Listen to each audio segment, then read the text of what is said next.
Hello. Hi, chat. How you doing? What's up, Casey? Nice of you to join. Hey, Squeeby. How's it going? What's up, Bigfoot? Glad you're here. What's up, Hope? How's it going? Oh, you're getting over a cold? I hope you feel better soon. What's up, Bigfoot? You're leaving for Europe? Oh, hell yeah. Where are you going? What's up, Peepzilla? How's it going? London and Paris and possibly Brussels. Awesome.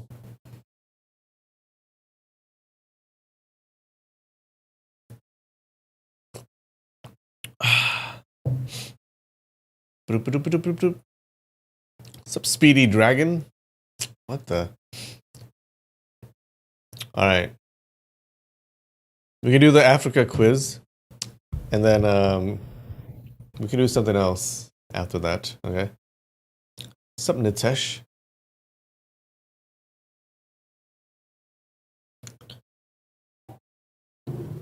How am I? I am doing okay. Where do I get my pandan leaf tea? Online. Initially, I got it from this one restaurant. This one vegan restaurant. Or vegetarian. One of those. Yeah, but they sell it on Amazon or online, wherever. Yeah, just buy pandan leaf tea. Just look it up. Every live stream starts with me sipping tea. How am I feeling? I'm feeling good. Yeah, last time I wasn't feeling so good because I had the COVID shot.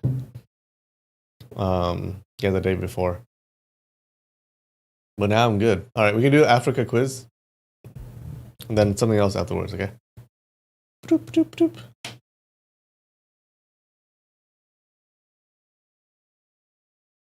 Not panda leaf tea.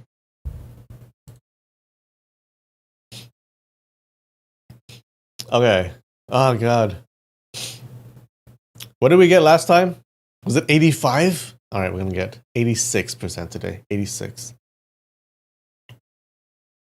Am I vegan? No, I'm not. Definitely not. Are you kidding me? I can't. Comoros. Is it here? Benin should be this one. South Africa. Togo is this. Guinea-Bissau must be this. Fuck! Oh, I knew that too. Oh no, I messed it up. Oh no. Oh no, I don't think we can reach 86%, guys. Not today. Gambia, Burundi. Here, right? No, that's Lesotho. Burundi should be here. Oh, damn. Angola should be here. Djibouti, Eswatini. Oh no. Wait, where's Eswatini?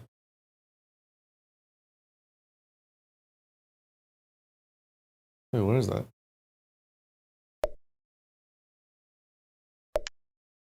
Oh, fuck. Gabon. Here. Somalia. Here. Morocco. Madagascar. I don't think we can do it. I don't think we can do it. Zimbabwe. This must be Mozambique. Zimbabwe's here. Okay. Mauritania. Uganda. Oh, that's Rwanda. Uganda should be here. Uganda. Rwanda. Oh, Rwanda, then Uganda. Okay. All right, we can remember that. Guinea. Malawi should be here. Republic of the Congo. Fuck! Ethiopia. Botswana. South. Liberia. Eritrea. Chad. Ghana. No! Ivory Coast. Oh no. Mozambique. Mali. Zambia. Where's Zambia?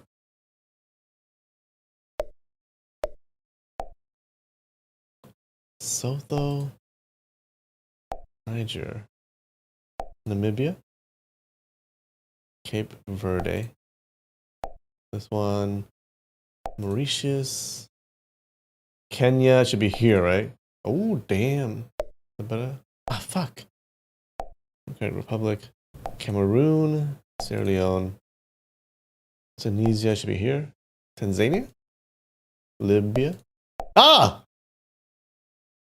That's Egypt. Why? Okay. No! Several of those were misclicks, okay? They were misclicks. If I didn't misclick, that would have been 86%. S1 Martini. Okay, stop panicking.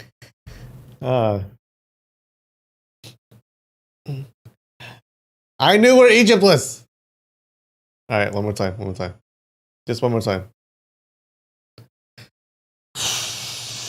Alright, let's do this. 86, let's do this. Malawi. Ghana. Cameroon. Zimbabwe. This is Mozambique, so Zimbabwe should be here. Here? Here. Nigeria. Sotho should be here. Morocco. Eritrea. We can do this. Algeria. Guinea-Bissau. Burkina Faso. Egypt. Seychelles. Tunisia. Senegal should be this one. Rwanda. Togo. Okay. Not bad. Okay, Mozambique. Not bad. Namibia. Oh. Oh. Angola. Eswatini. Where is that?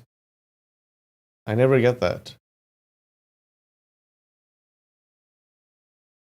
Where's Eswatini? Is it here? Oh, okay. Madagascar, Mauritius, Sierra Leone. Nope. That's Ivory Coast. Sierra Leone should be here. Oh, almost. Almost. You see that?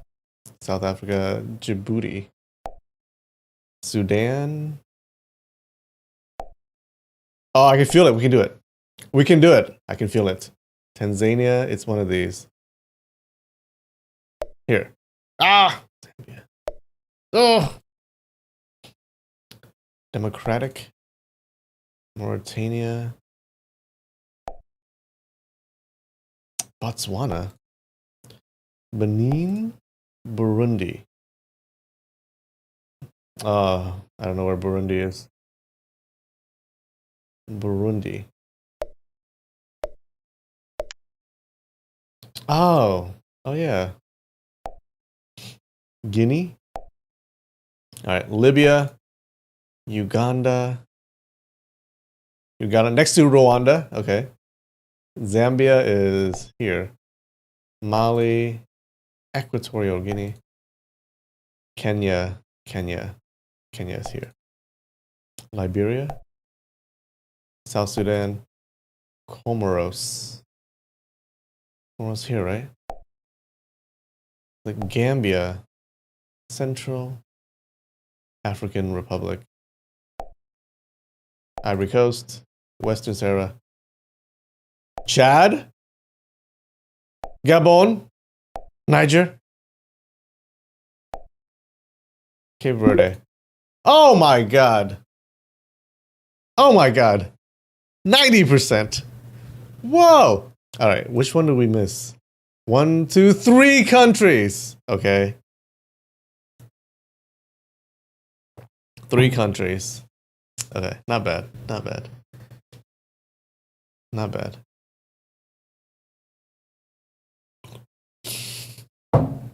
Hell yeah. Okay. That was kind of cheating because I already did it. I did it twice, but it's okay. I should do it twice each week. I've almost completed the planet. True. Chad looks like a dude's profile. Oh, hey, you're right. That's his hair. Oh, that's a good way to remember it. That's his hair, and that's like a nose. That's like a mouth. True. All right. Do you guys know about Chat GPT? Wait, hold on. 1 second. I need to log in. 1 second.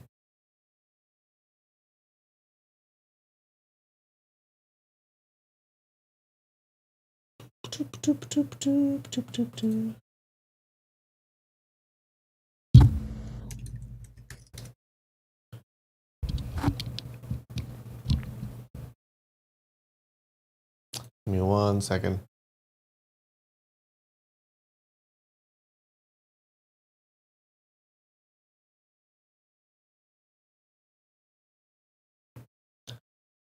Dude, go to Chat GPT. Okay. Guys, you can talk to this AI and it'll do anything for you. You can ask it questions. You can tell it to make, like, do some creative writing. You can do that. There's a lot of things you can do. Like, tell me a samurai joke.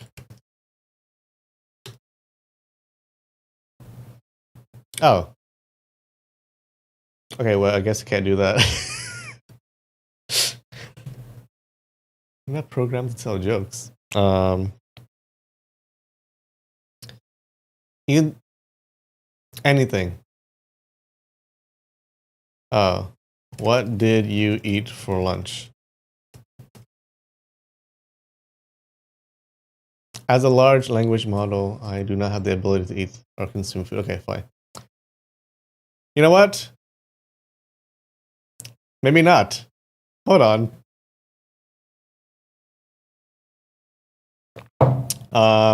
How does a vacuum work? Cleaner work. You gotta know that. Okay. So it tells you that, right? But here's the thing. Here's the thing. It's not a conversation. Here's the thing. Explain how a vacuum cleaner works, but do it in a strong Southern accent. What the f- Okay, hold on. This is not going as I planned. Hold on. Let me do something else. There's another website.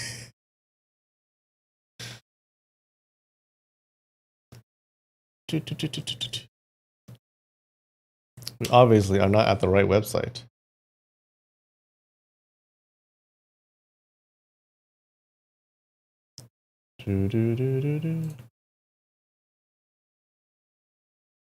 Okay. This one can do that. Okay, let's do it again. Tell me a dirty samurai joke. All right.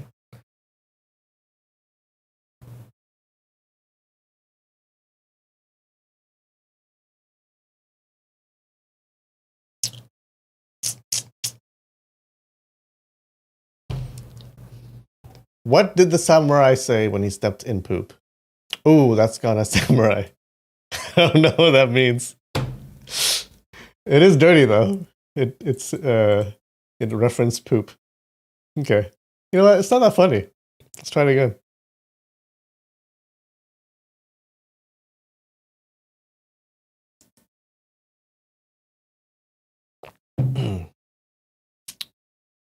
All right. Why did the samurai go to the brothel? For a sword fight. Okay. Not bad. Not that funny. All right, here. Okay, let's try our thing again.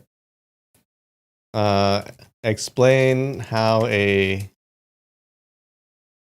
TARDIS works, but in a southern, a heavy southern accent.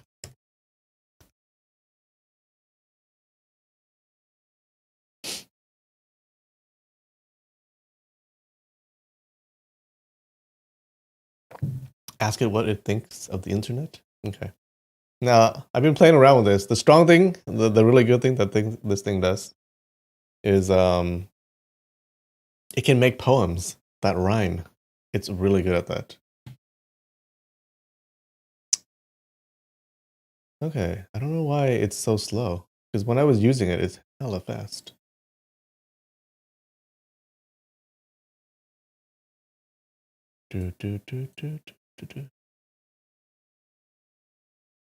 Why do you take off your pants? Okay, we're gonna ask that next. Do the poems make sense? The poems make a lot of sense. It's so good. Oh, you know why? It's being used so much. That's why. I was using it yesterday and it was so fast.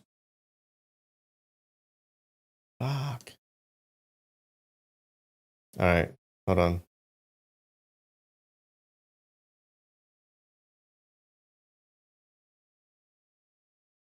No. All right. You know what? We can do both websites.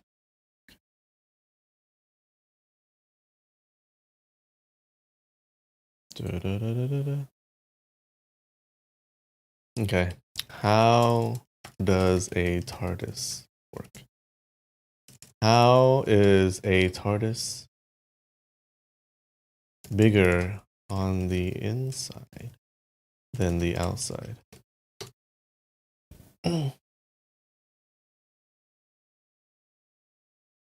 Its interior is much larger than its exterior because it is able to access different dimensions and has the ability to manipulate time and space. This allows it to be, okay? There you go. There you go. Oh, Southern accent. Well, a TARDIS is a pretty amazing contraption. It's a time machine that looks like a big old blue telephone box from the outside, but on the inside it's a whole lot bigger. It's got this technology that allows it to travel through time and space and is powered by the Eye of Harmony, which is this powerful energy source. It's got a control console inside that you can use to pilot the TARDIS and choose where you want to go. It's pretty wild and something you gotta see to believe. There you go. But, so I've been, let's see. Explain. All right. Write me a review of Game of Thrones Season 8, but as a rapper who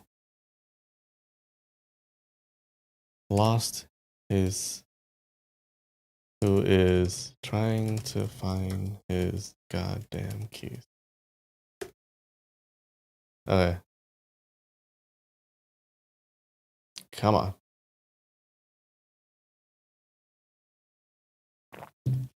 This should be good.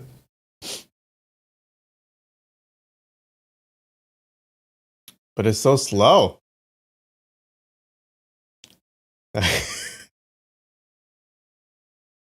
He goes, "Hey yo, what's cracking, y'all? This is your boy, rapper name." Okay, that's kind of weird. I'm here to drop some hot fire on Game of Thrones Season 8. Let me tell you, this season had me searching high and low for my damn keys. There was so much drama and tension, I couldn't keep up. From Arya's journey to the Iron Throne to Bran's a broken surprise.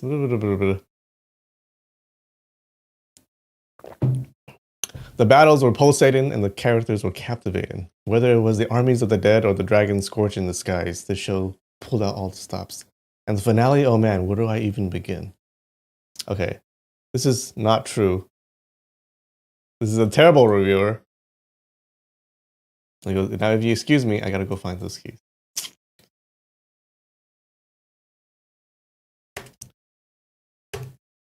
Now I want, write me a scathing review. Okay, this is much better. But as a what? But as a samurai who just betrayed his lord and is deathly afraid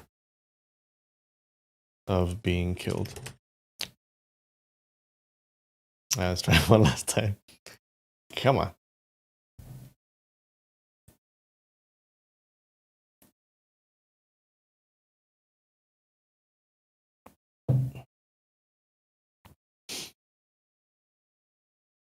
You have never watched Game of Thrones?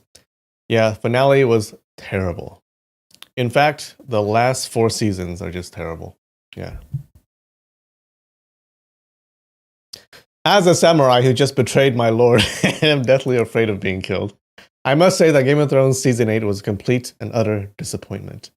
After 7 glorious seasons of thrilling and captivating storytelling, it felt as though all of the hard work and dedication put into making this show was wasted in the final season.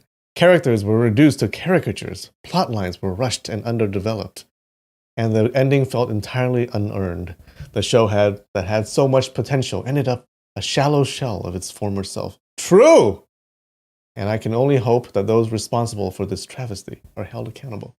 Oh, can we do it like longer length?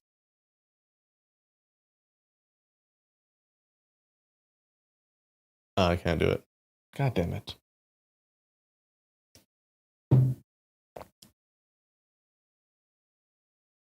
That's pretty good, right? I don't know. I don't know why, because I was able to do that here. Hold on. I was able to do these kinds of prompts on here. Oh! Oh, there you go. See? Why couldn't it do the southern accent then? Okay. Samurai who betrayed my lord. No. Where did it let's see where it put the afraid of being killed part. Oh, I like this. It was a disgraceful end to a once great series, and I fear that my own fate will be no better than that of the characters on the show. It can do poems. Write me a poem about an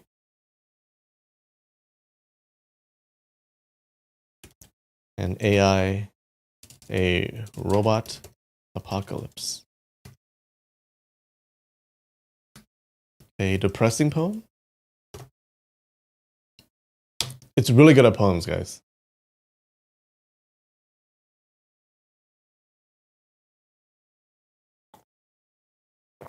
Oh my god.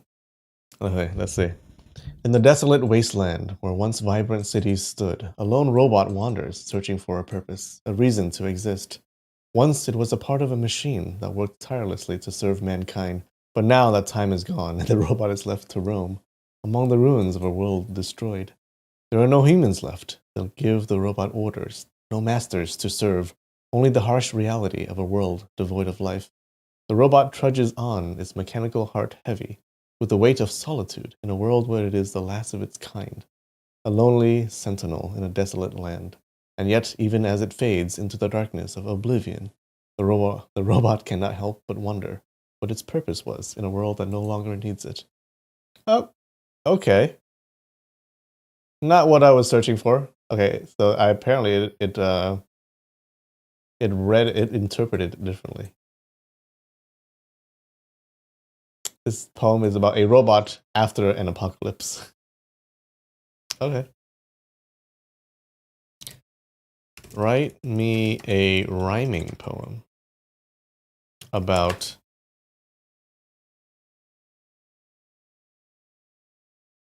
AIs taking over the world. That was touching. That was pretty good, right?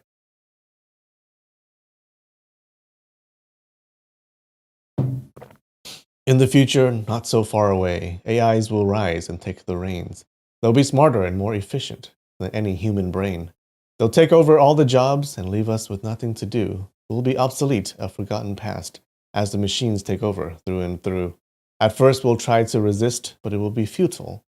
Futile? Futile, we'll see. The AIs will be too strong, and we'll be forced to bend the knee. Nice. I like that. We'll become their servants, it seems, doing whatever they desire. Our fate will be sealed as the AIs take over the world's entire empire. Okay.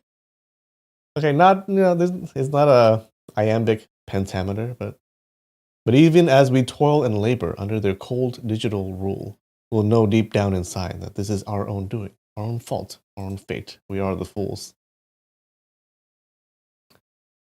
How about, all right, hold on. How would it change if we do this? In iambic pentameter.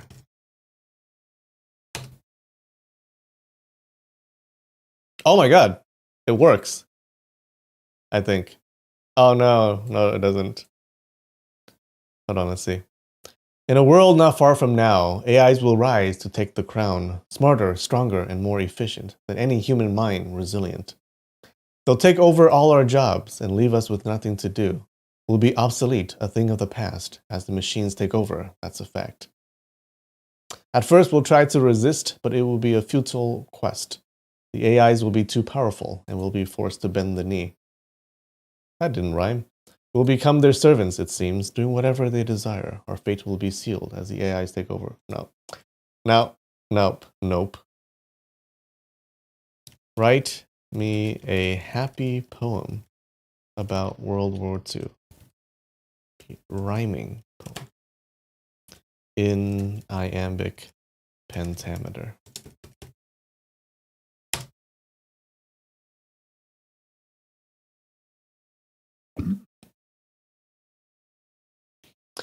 In a time not long ago, a war raged fierce and cold, but from the ashes hope did grow, as allies joined to take the fight.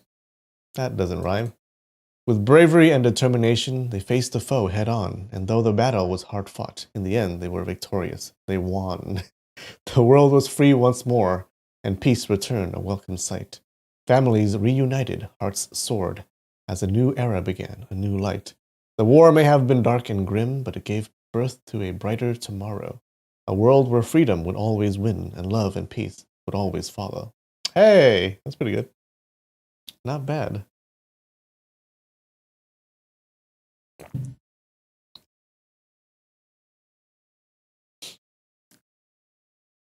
Iambic pentameter is a rhythm, not a rhyme scheme.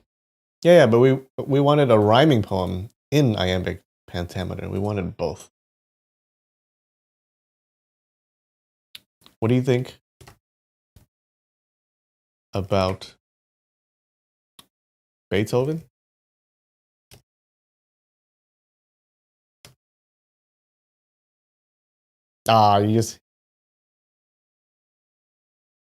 It just gave me a biography. Oh no, wait, hold on. Overall, I think Beethoven was an incredibly talented and influential composer who left a lasting impact on the world. Oh, how about write me a scathing review of Beethoven.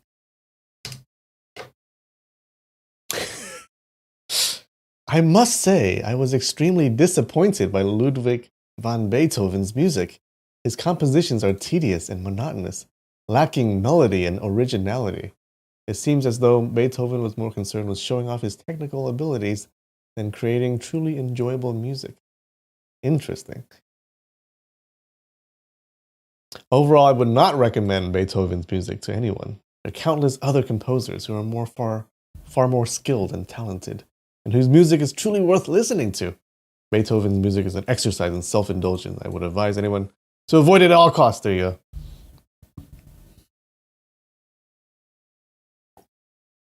Anyways, yeah, anyone can just play around with this. I think it's pretty funny. All right.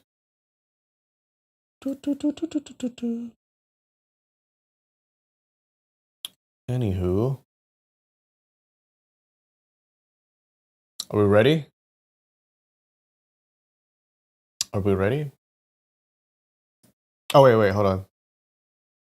All right, we gotta review what happened last week, right? All right. What happened last week? So, if you remember, last week, the Xingxiu sect is fighting the Beggars clan, and the Beggars they trap the leader of the Xingxiu sect, which is this guy named. His title is the Old Freak of Xingxiu, or people call him the Old Freak of Xingxiu. His name is Ding Chunqiu. All right, now Ding Chunqiu poisons the Beggars clan members, and then they run away. All right, but then they're trapped. He's trapped. Now Yo Tanzhi, he's been watching the fight, and he comes out and he frees. Yo Tanzhi is the guy with the iron mask. He's been watching the fight. He comes out and he frees the leader. Now, Ding Chunqiu, after being freed, he tries to poison Yo Tanzhi, but Tanzhi now has this has the frost silkworm poison in it. The poison from the frost silkworm in him, and basically he can't be poisoned now, right? So Ding Chunqiu finds out about the frost silkworm from Yo Tanzhi, so he makes Yo Tanzhi bow to him and call him master. Now Ding Chunqiu wants to find this frost silkworm, and they try to find the Shaolin monk who was taking care of it. On the way, they meet this group of Shaolin monks and some of Murong family's men. They get into a fight. Yo Tanzhi poisons two of the Murong men and one senior Shaolin monk. Okay, with his frost poison. So I guess looks like Yo Tanzhi is like has some powerful chi now. Okay, he can do some powerful palm strikes that will imbue this frost poison on you. So after that, the Xingxiu sect leaves. The Shaolin and Murong people, they're heavily injured. Okay, two of the Murong people are injured, and one of the monks are injured. So they don't know what to do. They can't cure themselves. So they go to the residence of the divine physician Shui, okay, for the cure. Now, when they get there, the people of the house tell them that the divine physician is dead, okay, and they're mourning him. However, when the group enters the house, they get this suspicious feeling that something's wrong, right?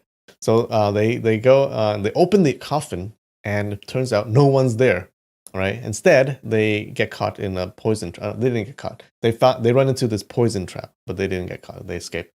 Now they don't have any conflicts with the divine physician, so they don't know why he would try to kill them. So we don't know why. And then all of a sudden, in the distance, there's a few fireworks that light up the sky, and it seems like it's some kind of attack signal.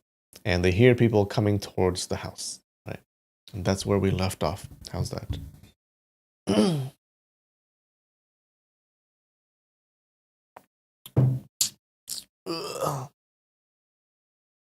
Oh, a snack? I forgot the snack. I'm too lazy.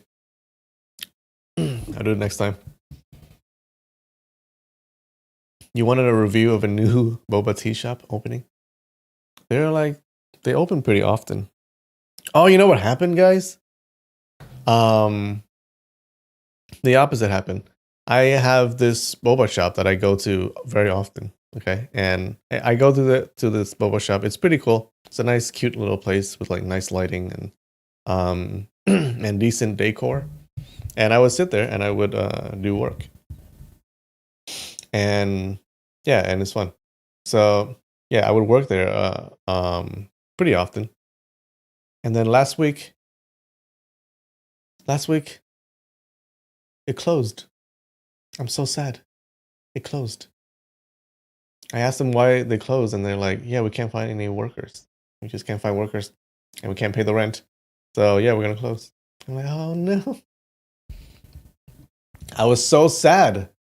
Yeah, the owner is pretty nice too. The owner is so nice. Whenever I come and the owner is there, she would be like, oh, do you want the usual? She knows my usual. Okay, which is what is it? It's a roasted oolong tea.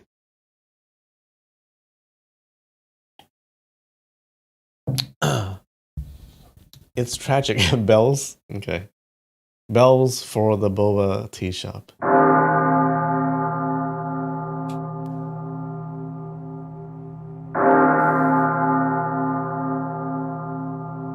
So tragic. I'm so sad.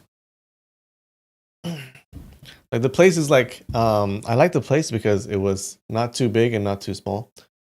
Yeah, so it was decent size, and like I don't like it when there's way too many people or when there's way too few people. Okay.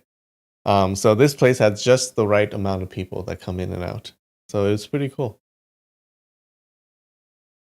The end of an era. Yeah. I'm so sad. Anyways, what are we gonna do? What are you gonna do?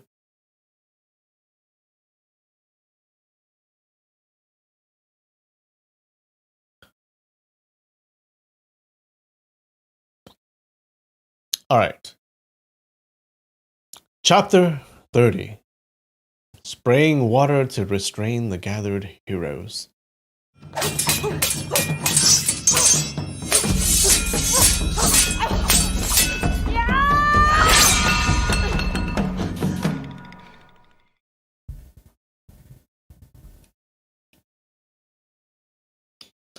After a while, they smell a faint... Okay, so they would be the group, the Murong and Shaolin group. Okay, they remember they're in the residence of the divine physician. After a while, they smell a faint, flowery scent. Xuannan shouted, "The enemy is releasing..." Oh no, hold on. Wait, give me 1 second.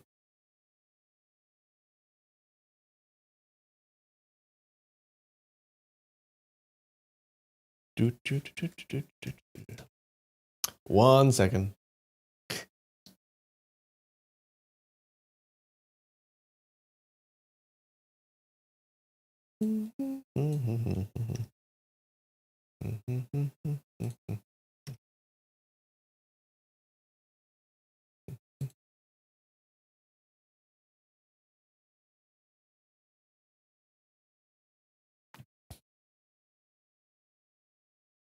All right, back. Sorry about that. After a while, they smelled a faint, flowery scent. Xuannan, this is one of the monks, shouted, "The enemy is releasing poison! Quickly, hold your breath! Smell the antidote!" But after a while, he felt strange. He was clear-headed and refreshed. It seemed the flowery scent did not carry any poison. The person said, "Seventh sister, is that you? There are some strange people in fifth brother's house. He claims he's An Lu Shang." A female voice said, "Only big brother has yet to arrive. Second brother, third brother, fourth, and sixth brother, eighth brother. Let us reveal ourselves." When she finished, there was a bright light outside the door. A strange ball of light shone on 5 men and 1 woman. A black-bearded old man among them said, "Fifth brother, quickly, come out." His right hand held onto a square wooden board. The female was a pretty middle-aged married woman. For the other 4 men, 2 of them were dressed as scholars. One of them seemed to be a carpenter, hand holding onto an axe, carrying a long saw on his back. The other man was green-faced and long-toothed, red hair and green beard. Red hair and green beard. His appearance extremely scary. He looked like a monster. He was wearing a bright, shining brocade robe. Deng Baichuan fixed his concentration. He saw the person oil-painted his face. It was not his original appearance. He dressed himself like an opera actor. Thus the one acting as Tongue Emperor and Plum Consort was obviously this person. Deng Baichuan said loudly. Deng Baichuan is one of the Murong guys. "May I request the honorable names of ladies and gentlemen? I am Deng Baichuan from the Gusu Murong family." The other party did not have the chance to reply as a black figure rushed out from the main hall, his blade shining. He chopped 7 times towards the opera actor. It was Feng Bo. The opera actor was caught off guard. He hid to the east and dodged to the west. He was in an awkward position. He was in an awkward situation. The opera actor started singing. Should I sing in opera? I know I can do that. "My strength plucked up the hills, my might shadowed the world. But the times were against me, and Dapple runs no more. When Dapple runs no more, what then can..." But Feng Bo's attack was too quick, and he could not finish the third sentence. The black-bearded guy cursed. Hey, you are unreasonable, rushing out and hacking and chopping randomly. Eat my big iron net. The wooden board in his hands flashed, and he whacked straight towards the top of Feng Bo's head. Feng Bo felt some misgivings. I have fought over hundreds of major and minor battles, but I have never seen such a square wooden board being used as a weapon. He raised his broadsword and chopped towards the board. There was a ringing sound. The broadsword hit the edge of the board, but the board was motionless. Although the board may seem like it was made of wood, but it was actually made of steel. The exterior of the board was painted to make it resemble wood. Feng Bo promptly withdrew his broadsword. Unexpectedly, when he contracted his arm, the broadsword could not be withdrawn. It was stuck firmly on the steel board. Feng Bo was shocked. He channeled his internal energy and exerted his force. Only now did the broadsword separate from the steel board. He shouted, What an abnormal object! Is this steel board made of lodestone? That person smiled and said, Not really, not really. This is my working tool. Feng Bo shot another glance at it. He saw many horizontal and vertical lines on the board. It was a go board. He said, What a weird object. Come, I will fight with you. He swung his broadsword like the wind, attacking faster and faster, but he dared not let the broadsword touch the magnetic chessboard. Oh, it's a magnetic chessboard.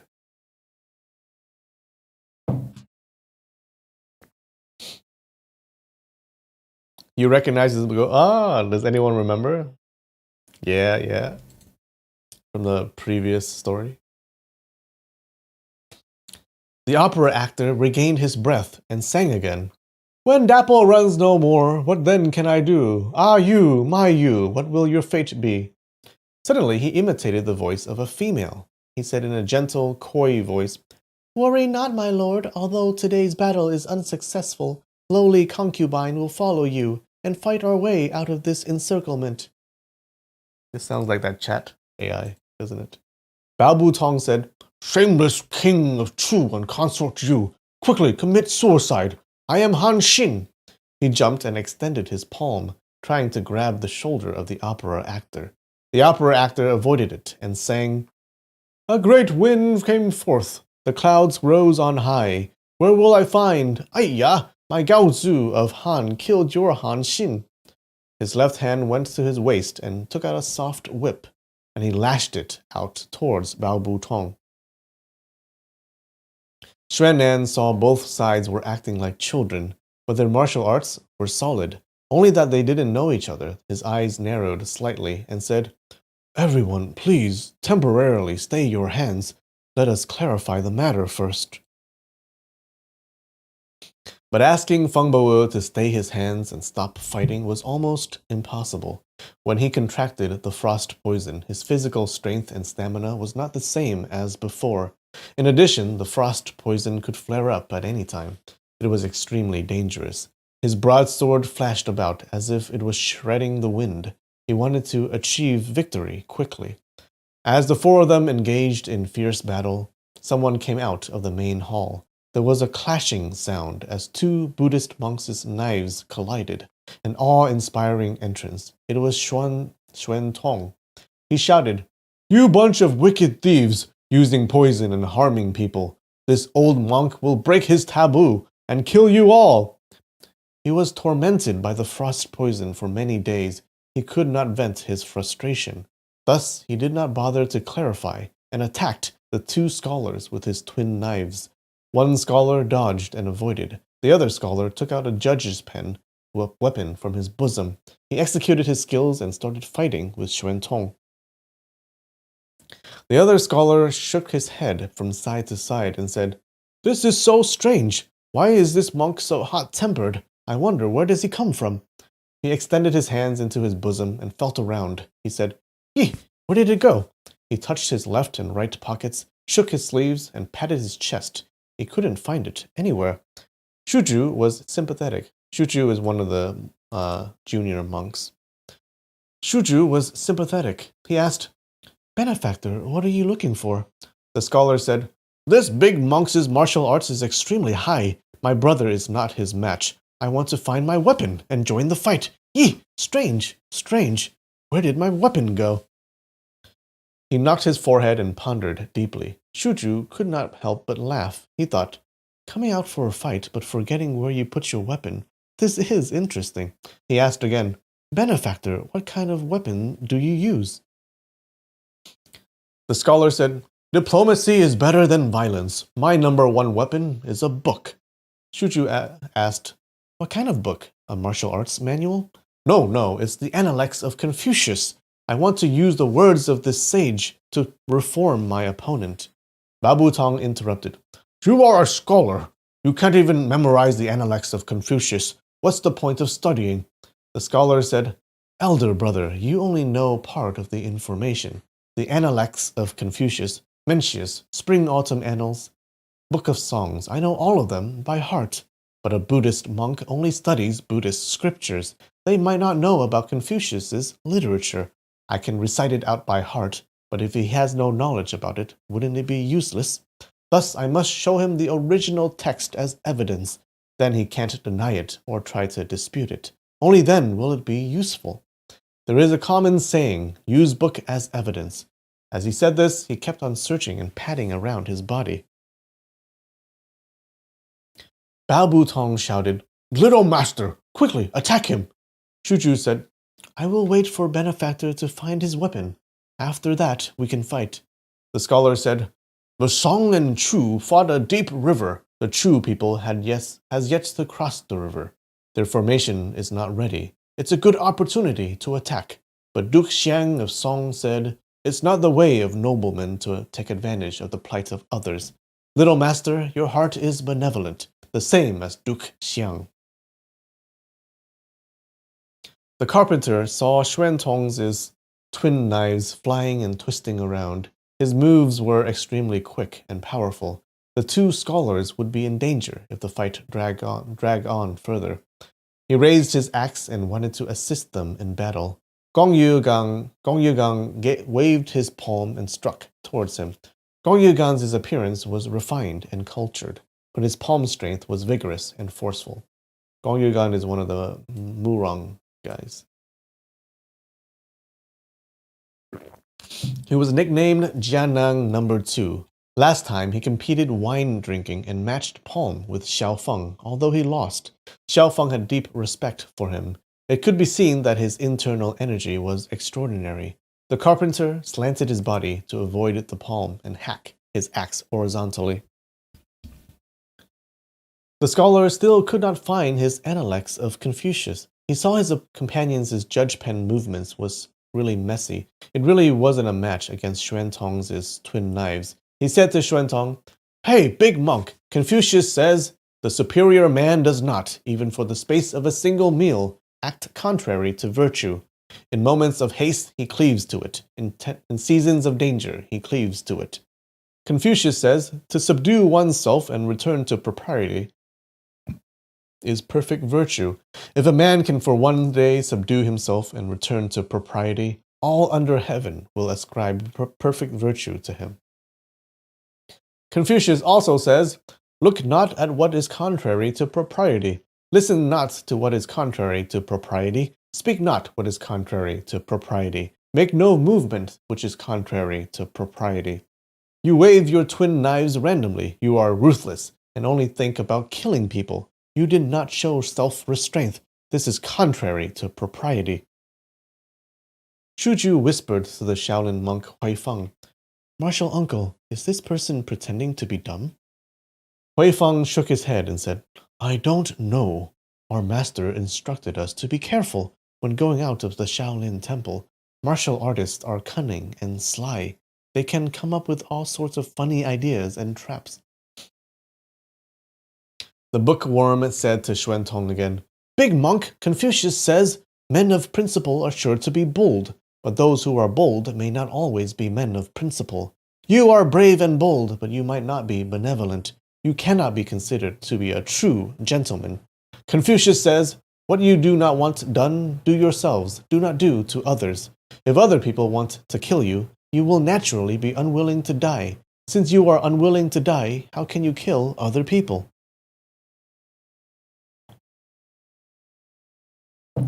Propriety definition?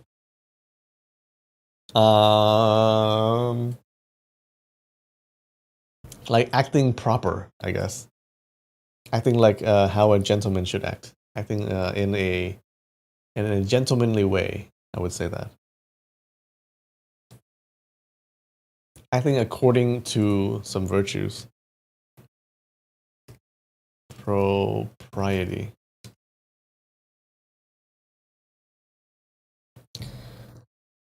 Okay, yeah, acting with decorum. Details or rules of behavior. State or quality of conforming to accepted standards, behavior, or moral. I think that counts, right?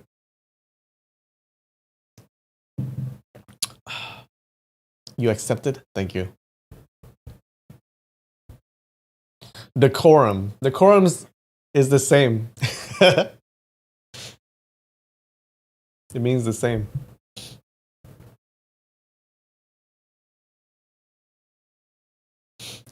Xuantong engaged this bookworm, and both of them jumped about. He waved his twin knives to attack. The bookworm followed Xuantong, and suddenly moved east and west, sometimes left and right. He was always within 3 feet of Xuantong, constantly advising and persuading. It could be seen that his martial arts was not weak. Xuantong was secretly vigilant. This rascal is spouting nonsense. Obviously, he was trying to distract me and divert my concentration. Once he finds a gap in my moves, he will definitely exploit it and attack. This person's martial art is above the scholar with the judge pen. I definitely have to guard against him. Thus, he spent 60% of his concentration to guard against the bookworm, and spent 40% to focus on attacking the scholar with the judge pen. The situation of the scholar with the judge pen improved considerably. After exchanging 10 moves, Xuantong was getting impatient. He shouted, "Get lost!" and flipped his Buddhist monk's knife. Oh, I thought he's flipped in the bird. He flipped his Buddhist monk's knife, smashing the handle of the knife towards the chest of the bookworm. The bookworm avoided it and said, "Great master, your martial arts is extremely strong. My fourth brother and I, although it's 2 against 1, we might not be your match. Thus, I advise you with wise words and hope that we can stop fighting. Confucius says, 'Tsang, my doctrine is that of an all-pervading unity.' Tsang said, 'The doctrine of master is to be true to the principles of our nature and the benevolent exercise of them to others. This and nothing more. As human beings, we must be prepared to forgive. We cannot be unreasonable and barbaric.'" Yeah, this guy is getting annoying. Xuantong felt indignant. He slashed his knife horizontally and cursed, "Be prepared to forgive? Be compassionate? Why did you put deadly poison in the coffin to harm others? If this old monk is not careful, he would have died long ago. You still dare say, what you do not want done to yourself, do not do to others? You want to die of poisoning?" The bookworm quickly retreated 2 steps and said, "Strange, strange. Who put poison in the coffin? The coffin is for corpses. Confucius says Li died. He had a coffin, but no outer shell. There is poison in the coffin. Won't the corpse die of poisoning? Oh wait, the corpse died long ago."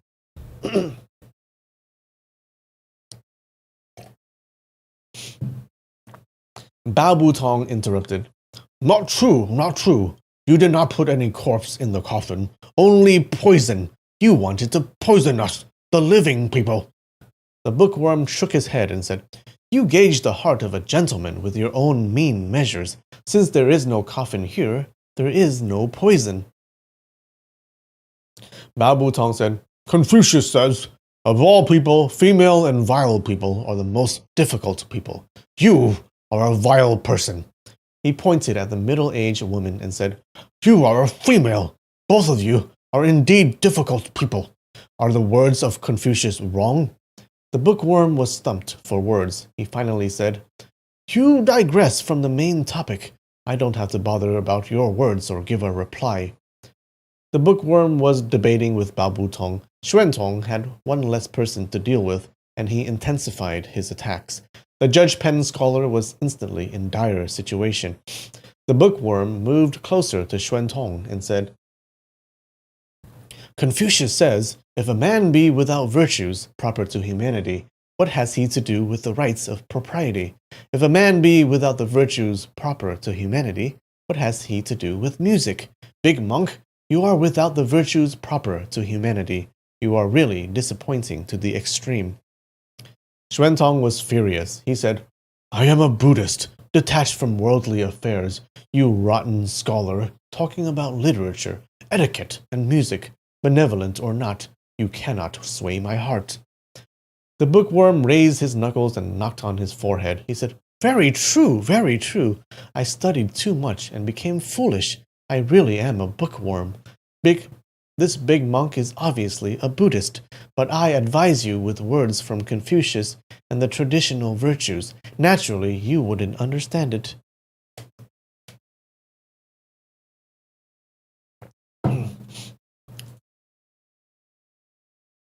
Feng Bo fought for a long time with the chessboard-wielding person. It was hard to predict who would win. After a period of time, he started to feel the frost poison acting up in his lower abdomen. Bao Tong compared himself with the opera actor. He felt his opponent's martial arts was not high, but his moves were extremely complicated. Sometimes he acted as Xu Shi, one of the renowned four beauties of ancient China. His speech and laughter coy, his frown infectious, his steps lithe and graceful. It was the exact manner of a woman of peerless elegance. In an instant, he started to act as a tipsy and romantic Li Bai, a renowned poet. His drunken state unpredictable, his footsteps unsteady. This guy is a true actor. The miraculous thing was that when he acted as a different character, he always had a unique set of martial arts to fit the character. Sometimes he used his flexible whip or flicked his long sleeves when acting as a beauty, or waved his pen when acting as a scholar, and Bao Tong could not deal with him for the moment.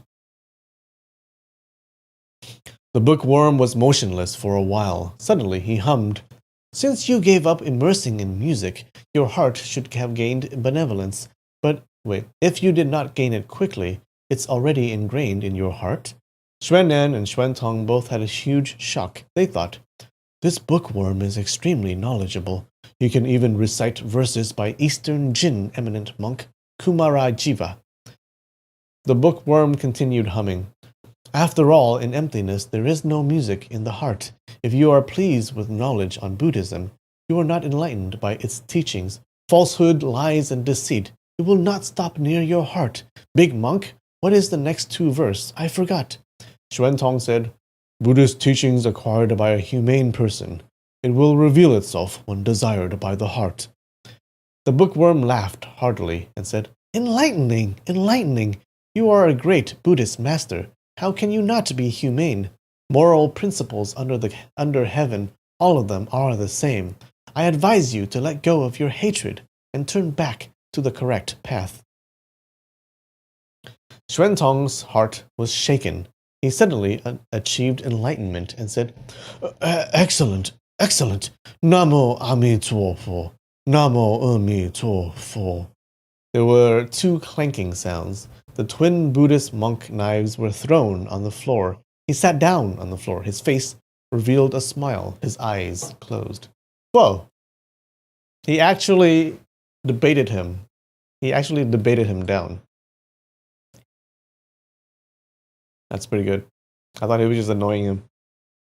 The judge's pen scholar was getting excited in the fight, but suddenly, seeing this behavior, he had a huge shock and did not attack with his judge's pen.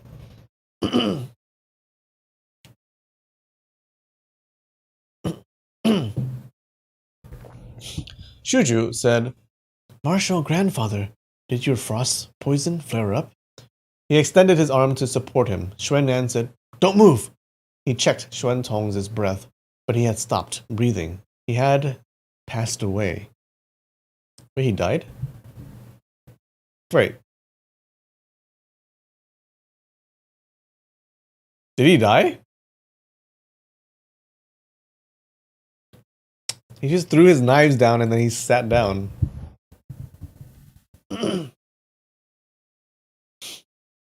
Xuanan pressed both his hands together. He chanted the afterlife prayer. The rest of the Shaolin monks saw Xuantong had passed away. They started crying. They grabbed their Buddhist staves and Buddhist knives, wanting to go all out on the two scholars. Xuanan said, "Stop!" Martial brother Xuantong perceived Tathata in his meditation. He is in nirvana. He has achieved enlightenment. We have to be happy for him. After witnessing this shocking event, everyone stopped fighting immediately and retreated simultaneously. The bookworm shouted, Fifth brother Shui, quickly come out. Someone got excited to death by my words. Quickly come out and save him. Oh, okay. So yeah. So the divine physician Shui is the fifth brother. So these guys are his martial brothers, I guess. Quickly, come out and save him! Damn divine physician Sui, if you don't come out quickly, this person will really die for certain. Deng Baichuan said, Divine physician Sui is not in this house. Mr. You are... The bookworm was still shouting hurriedly at the top of his voice. Sui Mu Hua! Fifth brother Sui, enemy of the king of hell, divine physician Sui, quickly, come out and save him. Your third brother excited someone till death. They are going to make life difficult for us. Bao Butong was furious. You caused his death, still pretending to be a good guy and shedding crocodile tears. With a hoo sound, he sent his palm at him. His left hand passed under his right palm. With this move, dragon searching for pearl, he made a grab for the beard. The bookworm quickly dodged it. Feng Bo and Gong Yugang was aroused from their previous fight. They did not wish to stop, and hence they started fighting again. Deng Baichuan shouted, Lie down! His left hand stretched out and grabbed the back of the opera actor. Deng Baichuan was chief among the subordinates of Gusu Murong family. His martial arts was strong, internal energy powerful and vigorous. Although his reputation wasn't impressive, but of those who knew him, they could not help but deeply respect him. He easily caught hold of the back of the opera actor. He pressed him down towards the floor. The opera actor was quite agile and nimble. When his left shoulder touched the ground, he spun his body on the floor and swept his right leg out, kicking towards Deng Baichuan's leg. This move was extremely strange and quick. Deng Baichuan was stout and strong, hence it was not convenient for him to turn or rotate quickly. He saw this move was hard to avoid. He immediately gathered his internal energy into his lower body to forcibly receive the kick to his leg. There was a kala sound.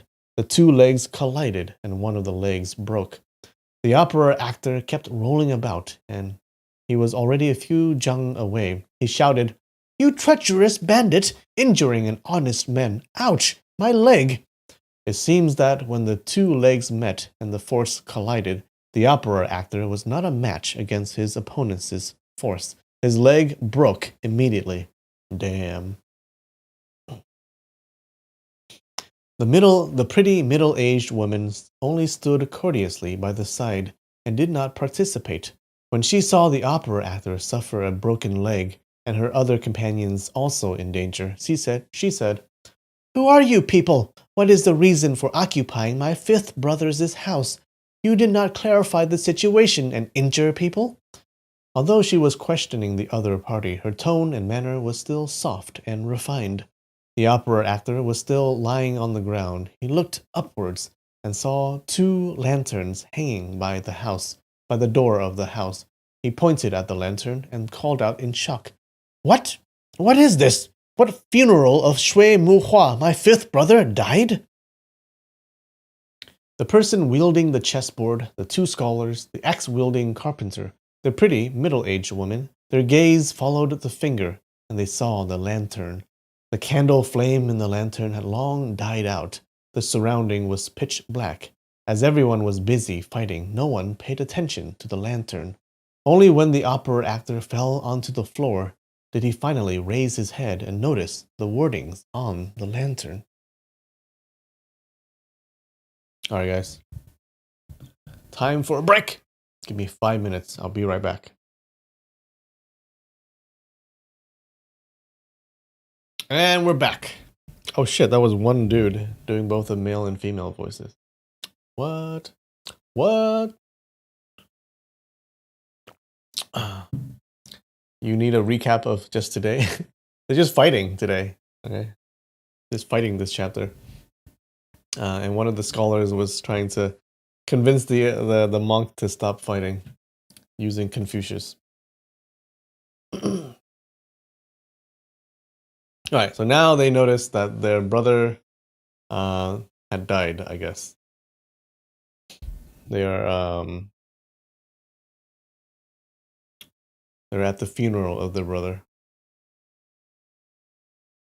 The opera actor burst into tears. He sang, "Alas, alas, my good brother! We swore brotherhood at the Peach Garden. We agreed to meet at the ancient city. You cross the 5 passes, slay 6 generals, such awe-inspiring might." He was singing the opera Weeping Guan Yu, but he was too agitated and his accent was incorrect. The other 5 also bellowed their grievances. "Who killed my 5th brother? 5th brother! 5th brother! Which damnable murderer harmed you? We will fight to the death with you today." Xuanan and Deng Baichuan gave each other a glance. Both of them had the same thought. These people seem to be the sworn brothers of the divine physician Shui.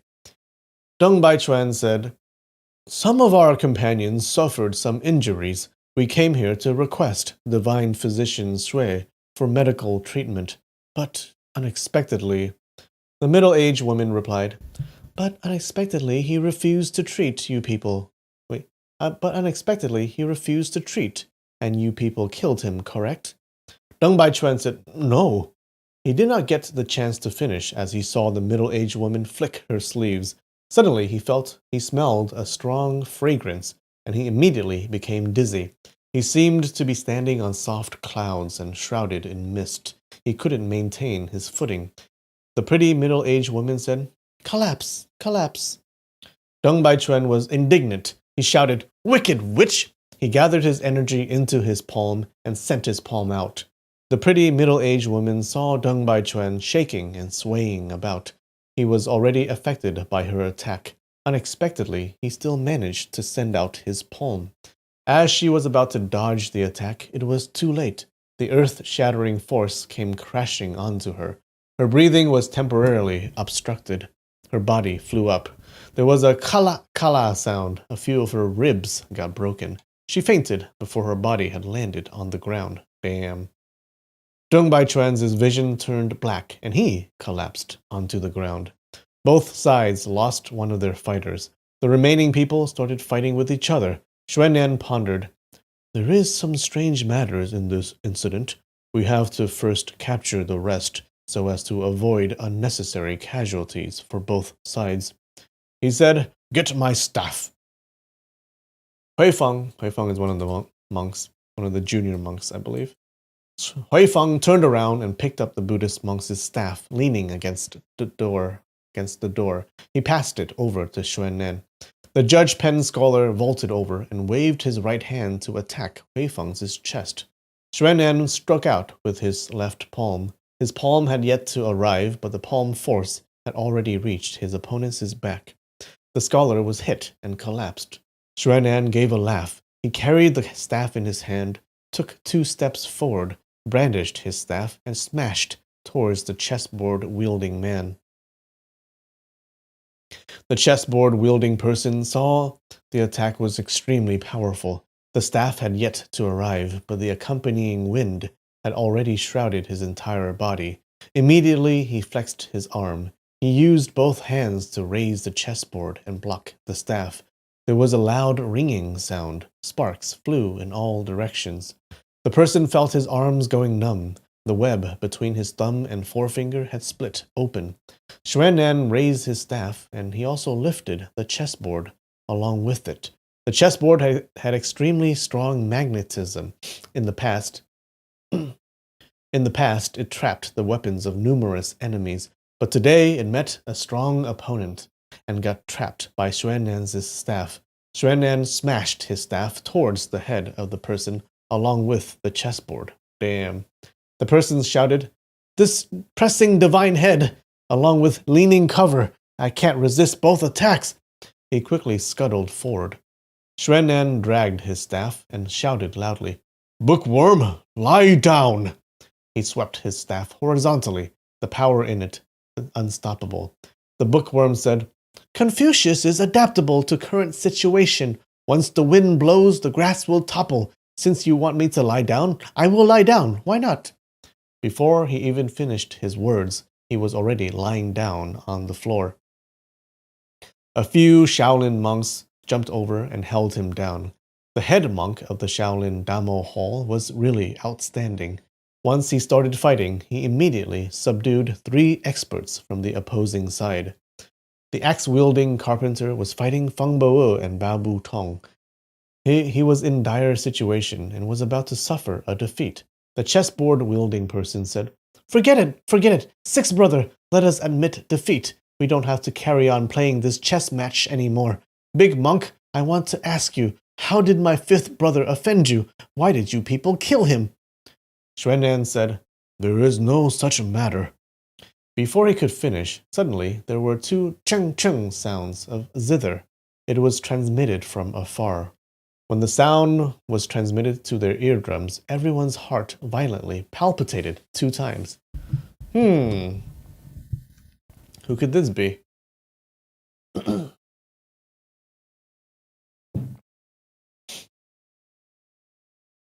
Xuan'an was startled for the duration. Another 2 zheng-zheng sounds rang out. This time the sound was even closer, and everyone's heart palpitated even more violently. Feng Bo felt a sense of uneasiness, his right hand relaxed. With a dang sound, his broadsword dropped on the floor. Luckily, Bao Bu Tong quickly waved his palm and guarded him, else the enemy's axe would have split open his shoulder. The bookworm shouted, Elder brother, come over quickly! Elder brother, come over quickly! The situation is extremely serious. Why are you moving so slowly and still playing that stupid zither? Confucius says, damn, he has a quote for everything. Confucius says, when the prince summoned him, without waiting for his carriage to be yoked, he went at once. The sound of zither kept on ringing. An elderly man with big sleeves strolled towards them, his forehead high and protruding, his appearance odd and ancient. He was beaming, and his expression was extremely amiable. He carried a jade zither in his hand. When the bookworm and the rest of the brothers saw this man, they shouted, Elder brother! The elderly man walked towards Xuan'an, cupped his fists, and said, This old man is lacking in manners. May I know the name of this Shaolin eminent monk? Xuan'an pressed his hands together and said, This old monk is Xuan'an. The man said, So you are martial brother Xuan'an. Shaolin's Xuanku must be your younger martial brother, correct? This old man met him several times before. Our conversation was extremely congenial. He must still be pretty healthy and strong. Xuan'an said sadly, Martial brother Xuanku was plotted against by a treacherous disciple. He had passed away and returned to the Western Paradise. The person stood wooden for quite a while. Suddenly he leapt upwards. It was a zheng high. His body had yet to reach the ground, but his sorrowful voice could be heard in midair. He was crying. Xuan'an and Gong Yugan were startled. They did not expect such an elderly man to cry as if he was a child. When both his feet touched the ground, he immediately sat down. He pulled forcefully at his beard. Both his legs were like drumsticks. He repeatedly beating and drumming the ground. He cried out, Xuanku, why didn't you meet me one last time before you die? Isn't this ridiculous? My song, Peaceful Puan in Sanskrit, many people heard it before, but they don't understand the logic within. But you said this song was rooted in Buddhism. You listened to it again and again. My younger martial brother Xuan'an, he might not have your level of comprehension. If I play the zither for him, most probably he is like playing a zither to a cow, preaching to deaf ears. Alas, my life is ill-fated. Okay, this guy is kind of weird. Initially, when Xuan'an heard him cry, he thought he was a sentimental person. Overcome by his grief, he cried out in sorrow. But subsequently, he found out that he was grieving over the loss of a person who understood his music. Unexpectedly, he even said he was playing zither to a cow if he had to play for him. Xuan'an was an eminent monk of high virtue. He wasn't offended at all. He only gave a slight smile and thought, "These bunch of people are crazy and wild. The temperament of this person is notoriously similar to the rest of his group. Birds of a feather flock together." The person continued crying, "Xuanku, Xuanku, to repay you for being my soulmate, I put in great effort and created this new song for you. It's called Humming of a Reed. This song is to praise your Shaolin founder, Master Damo, for his great achievement in crossing the river with a reed. Why don't you listen to it?" Suddenly he turned his head and said to Xuan'an, "Where is the tomb of martial brother Xuanku? Quickly, bring me there, quick, quick, the quicker the better. I will play this new song at his tomb. Maybe it can help him to relax and be carefree. He can even revive from the dead." Xuan'an said, "Benefactor, please don't babble nonsense. After my martial brother passed away, his body had been cremated and turned to ashes." The person was expressionless. Suddenly he jumped up and said, "Very good. Then you have to give me his ashes. I will use cowhide glue and stick his ashes in my zither. Henceforth, every time I play a song, he will definitely get to hear it. Isn't it a great idea? Haha! Isn't my idea great?" He was getting more and more excited. He could not help but clap and laugh out heartily. Suddenly he saw a pretty middle-aged woman lying on the floor. He cried out in fright, "Yeh! Seventh sister, what happened? Who injured you?" Xuan'an said, "There is some misunderstanding. We are still in the midst of clarifying the situation." The person said, "What misunderstanding? Who misunderstood who? To cut the long story short, whoever injured seventh sister is the one at fault. Oh my goodness, eighth brother is also injured. The one who injured him is not a good person. How many bad persons are there? Quickly, step up and confess. We will openly discuss it. There is no room for concession."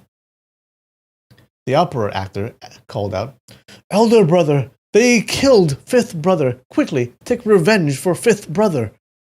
The expression of the person turned grave. He shouted, "Preposterous! Fifth brother is the enemy of the king of hell. What can the king of hell do against him?" Xuan'an said, "Divine physician Shui faked his own death. There is only poison in the coffin. There is no corpse." The elderly man and the rest of the brothers were elated. All of them asked in quick succession, "Why did fifth brother fake his death? Where is his body?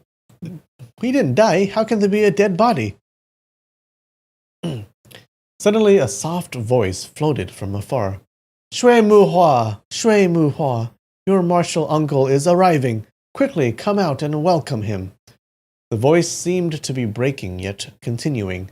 The distance was very far, but the voice was clear and distinct. Obviously, it was transmitted by someone with very profound internal energy. It was really no small matter. The opera actor, the bookworm, carpenter, and the rest all cried out in alarm. The elderly man with the zither called out, "Catastrophe is coming! Catastrophe is coming!"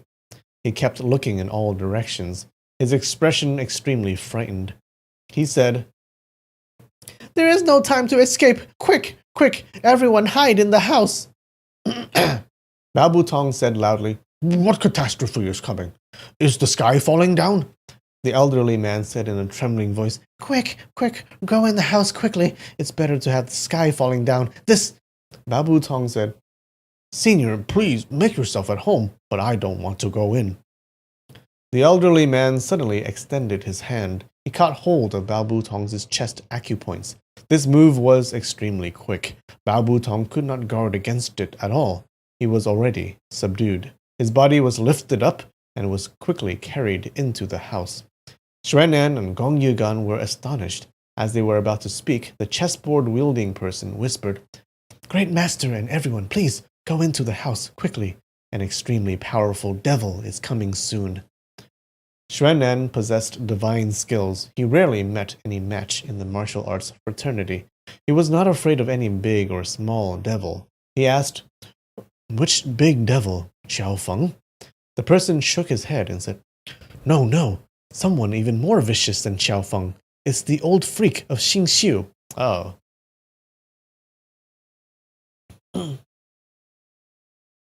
Xuan'an said, "If it's the old freak of Xing Xiu, then it couldn't be much better. This old monk is looking for him." The person said, "Great master, your martial arts is strong. Naturally, you are not afraid. But everyone else here will be tortured until death by him, and you will be the only one left alive. You are really merciful."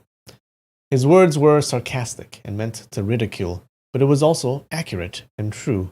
Xuan'an was temporarily stumped. He finally said, "Good. Everyone, let us go in the house."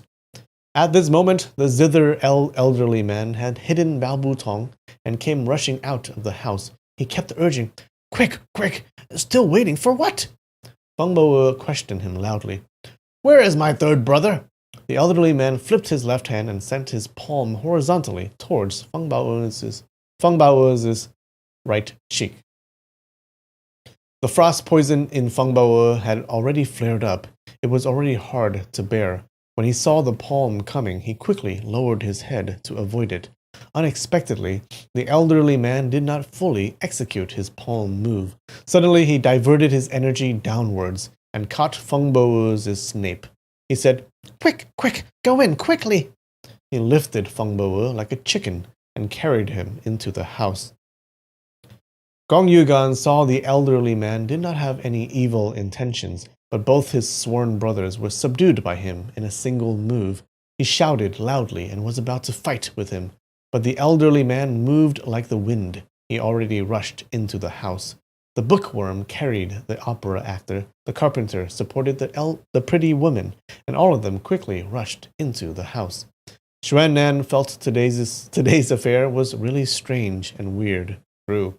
He did not want to be reckless to avoid causing more confusion. He said, "Benefactor Gong Yu, let us go in first and then take our time to decide what to do." Immediately, Shuzhu and Hui Feng lifted the corpse of Xuantong. Gong Yugan carried Deng Baichuan, and all of them entered the house. Oh, so that monk actually died. But maybe he'll be revived later. The zither old man came out to urge them, but he saw everyone had entered the house. He quickly shut the front door. He went to fetch the door latch.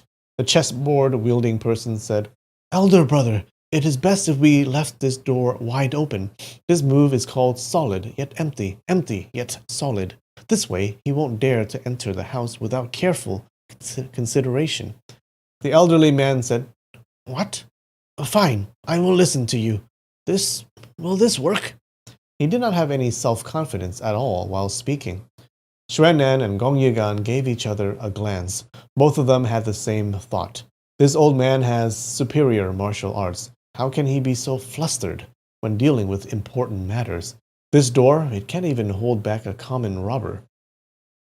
How can it stop the old freak of Xing Xiu? What difference does it make if the door is open or closed? It seemed this person suffered great loss against the old freak of Xing Xiu.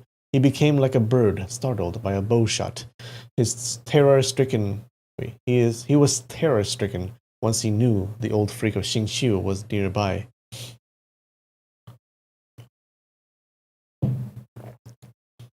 The elderly man said repeatedly, "Sixth brother, think of an idea, quickly, think of an idea."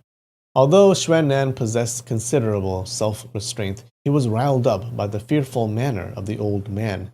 He said, "Sir, there is a common saying, counter soldiers with arms, water with earth. Adopt measures appropriate to the situation.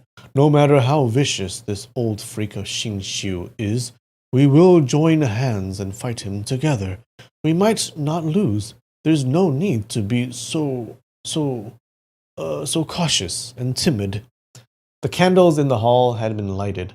He glimpsed his surroundings. The elderly man was terrified. The chessboard-wielding man, the bookworm, carpenter, judge pen-wielding scholar, all of them wearing fearful expressions. Xuannan personally witnessed the martial arts of these people. They aren't weak. They were wild and unrestrained. They appeared to be elegant and unconventional warriors, but now they turned into children and useless cowards. It was really inconceivable. Gong Yugang saw Bao Butong and Feng Bo were fine, both of them sitting on a chair, but their frost poison had flared up, and they shivered constantly. He supported Deng Baichuan to a chair and made him sit down. Fortunately, Deng Baichuan's pulse was even. He was only in some sort of drunken state, and he carried on sleeping. His life was not in any danger. Everyone looked at each other in dismay. After a short period of time, the axe-wielding carpenter took out a set square from his bosom. He measured the corners of the hall and shook his head. He picked up a candlestick and walked to the rear hall. Everyone followed him. They saw him measuring the 4 corners. Suddenly, he leapt up onto the beam and started measuring it. He shook his head again and walked to the rear, stopping in front of the divine physician Shui's fake coffin. He looked at the coffin a few times, shook his head, and said, "What a pity! What a pity!" The zither elderly man said, "It's useless?" The carpenter said, "It won't work. Martial uncle will definitely see through it." The zither man said in anger, You still call him martial uncle?" The carpenter shook his head and did not reply. He continued walking to the rear. Gong Yugan thought, "This person seems to only know how to shake his head. He doesn't do anything else."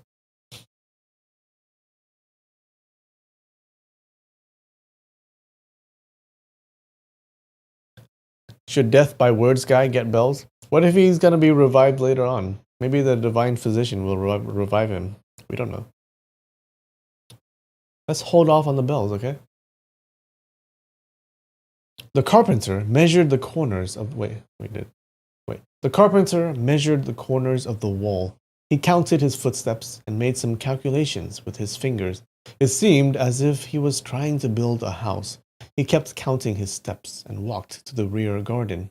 He held on to the candlestick and pondered for quite some time. The corridor of the garden had 5 stone mortars.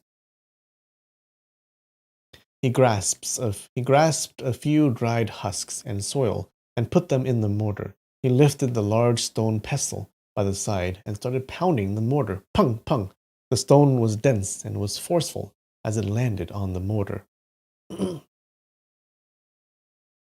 You bet I can't say Divine Physician Shui 3 times in a row. Divine Physician Shui, Divine Physician Shui, Divine Physician. Let me try again. Divine Physician Shui, Divine Physician Shui, Divine Physician Shui. There you go.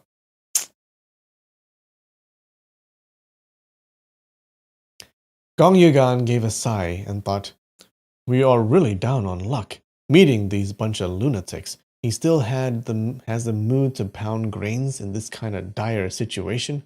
It's still acceptable if he is really pounding grains, but the mortar contains grain husk and soil, alas." Bao Butong and Feng Bo were resting in the hall due to their frost poison, but after a while they also rushed to the rear garden. Pung, pung, pung, pung, pung, pung, the pounding sound uninterrupted. Bao Butong said, "Buddy, you are pounding the grains for cooking, but you aren't pounding grains. I suggest we better plow the field and plant corn seeds when they grow." Suddenly the southeast corner of the garden, around 7 to 8 jang away, gave a squeaking sound. The sound was soft but rather unique. Xuannan, Gong Yugan, and the rest looked towards the direction of the sound. They saw 4 dwarf cassia trees. Pung, pung. The carpenter kept on pounding, but the strange thing was that the second cassia tree from the right started shaking. Little by little, it moved. After a while, everyone understood. When the carpenter pounded the mortar, the cassia tree would move around an inch. The zither man cheered and rushed towards the cassia tree. He said in a low voice, "Not bad, not bad." Everyone followed him and ran over. The cassia tree had moved aside, revealing a big stone slab. An iron ring was attached to the slab.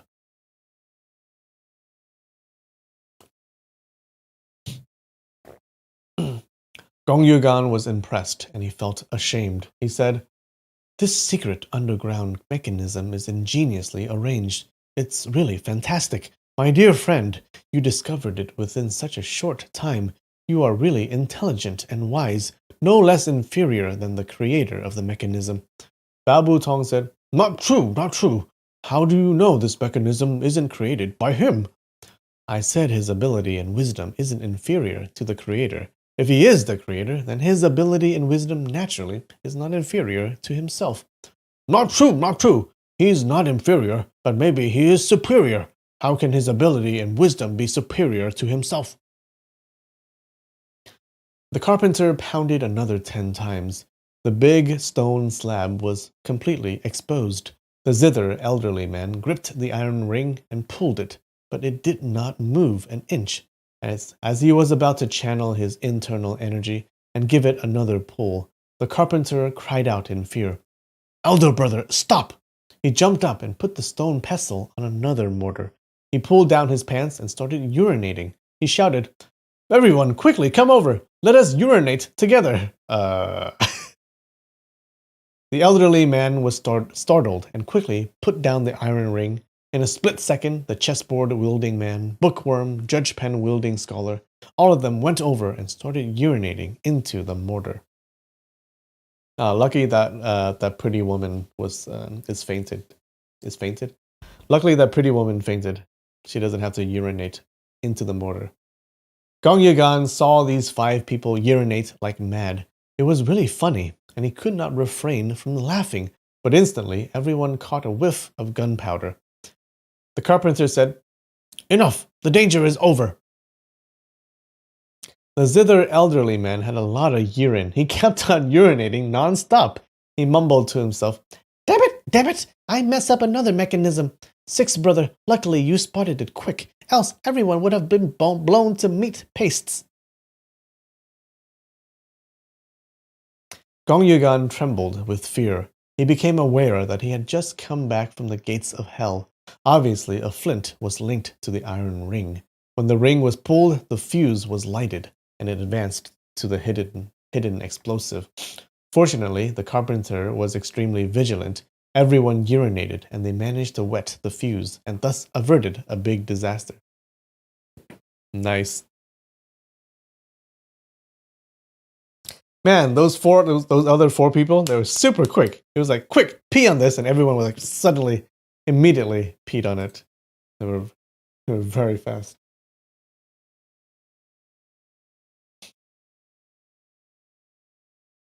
The carpenter walked to the first stone mortar to the right. He exerted his strength and turned the mortar 3 times to the right. He raised his head towards the sky and recited something. After a long time, he turned the mortar 6.5 times to the left. Suddenly, they heard another small squeaking sound.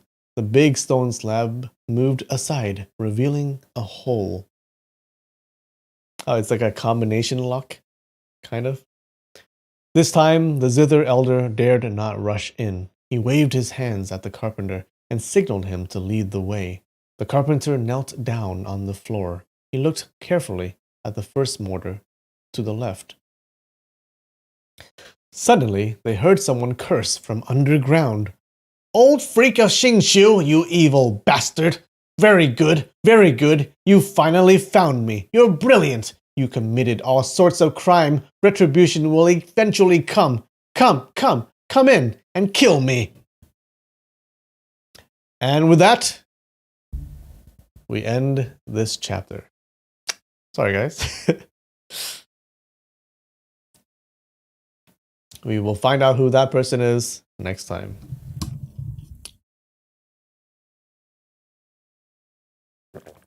They R. Kelly'd it. Maybe they were all holding in their pee while fighting. True. Yeah, they fought for so long. They were just all holding in their pee. And when someone was like, "Hey,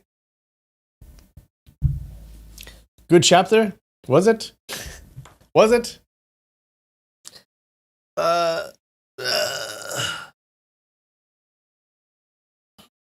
right. So who the hell are these people? Well, I guess they're the sworn brothers and sisters of the divine physician Shui. Yeah, and they're all kind of lunatics. Peepzilla, should you keep sending super stickers or just Patreon up? Whatever you want. Whatever you want. I'm not gonna tell you what to do. Oof.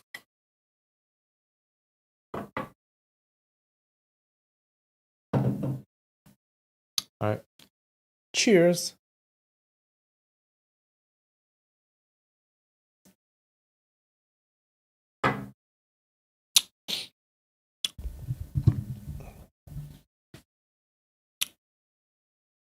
You got confused who is who and where did they come from? Yeah, true. So there were 3 groups, right?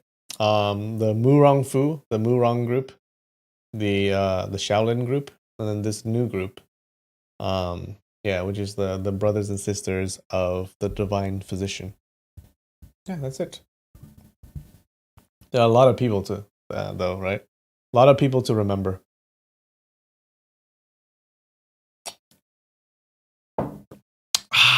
All right.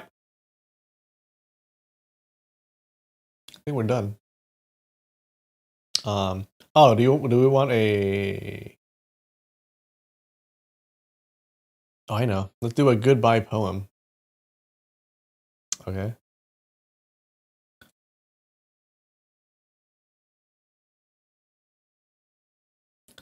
All right. Let's do. Let's tell this AI to do a goodbye poem. Write me a heartfelt goodbye poem. That rhymes.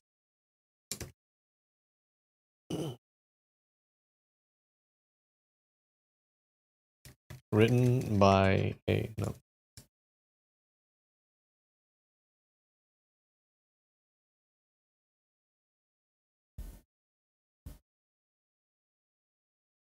What? What?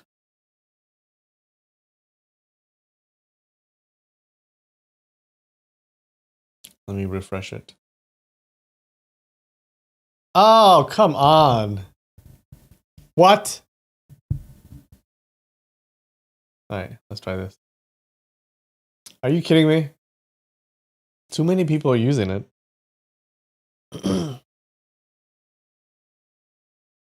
We broke it. God damn it. No. Okay. It's working. It's working. It's working. It's working.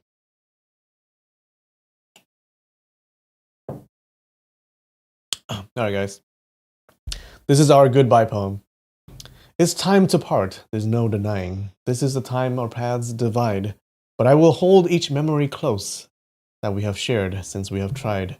It's hard to say goodbye, so many tears, but I hope you know that I am here to keep your heart in my embrace and never forget your sweet face.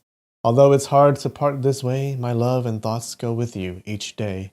So take my heart, it's yours to keep. Goodbye, my love, until we meet. Hi guys, I love you. I'll see you next time. Bye.